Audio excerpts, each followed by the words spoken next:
Okay, so let's talk about the characteristics of startups. So all startups have things in common. We know what they are now, but they all have things in common that make them tick, that make them really successful. So the first one is something we already talked about.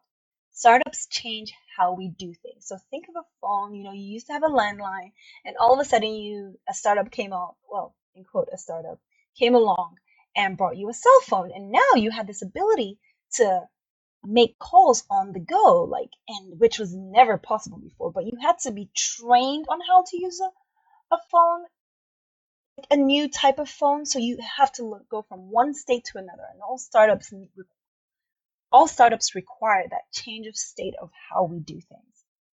The next thing is focus. Startups focus on problems.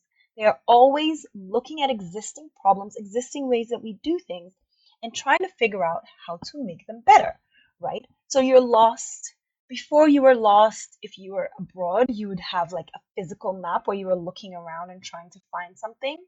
In Nigeria, you kind of asked your friends, like, oh, how do I get here? You would use landmarks. And then Google came up with Google Maps, and all of a sudden you can find your way just by looking at an app on your phone. And that fundamentally changed your behavior, but it started off with a problem. The problem was getting lost all the time because you didn't, if anything changed after the map was created or after you got directions, you didn't know what to do. You took a wrong left turn, you're now lost. So they focus on problems and try to make the problems easier. Next thing is startups stay. So a lot of business have like dedicated personnel for different departments, fancy offices, expensive equipment. They have all of this bloat that they've accumulated all over the years. Think of a bank and how many branches and staff and different things they have, whereas startups stay lean because it's such a risky business. They can't afford to go spend all this money when in 6 months they may realize that their idea isn't even valid, that nobody wants to pay for their service.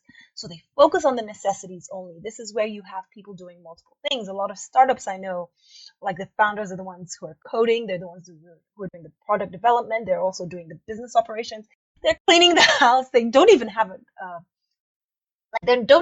office. They're starting from their bedrooms, right? So they focus on the necessities only and cut everything out, right? The next one is that startups rely on technology.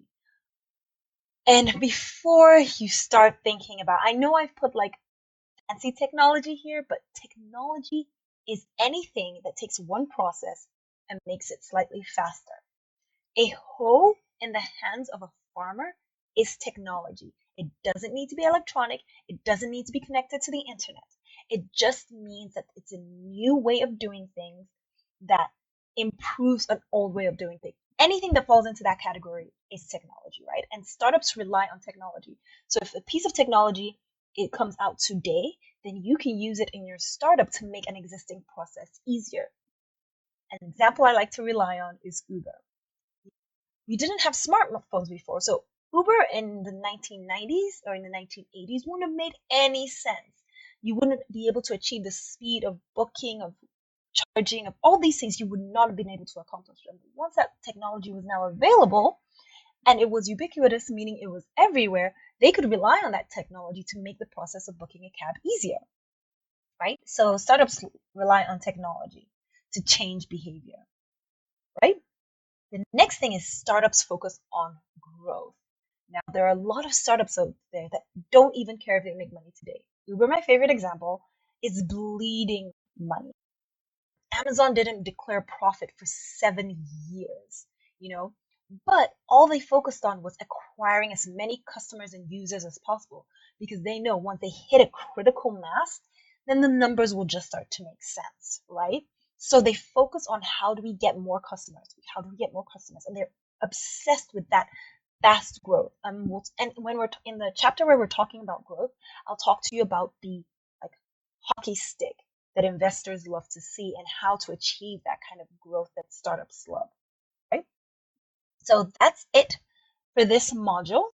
So remember, startups are very risky ventures, and these characteristics help them survive and grow quickly. Like the laser focus, the staying lean, the reliance on technology, all these things keep them at the bleeding edge and ahead of their competition. So yeah, that's the end of Module 2. Hopefully you'll stay on to Module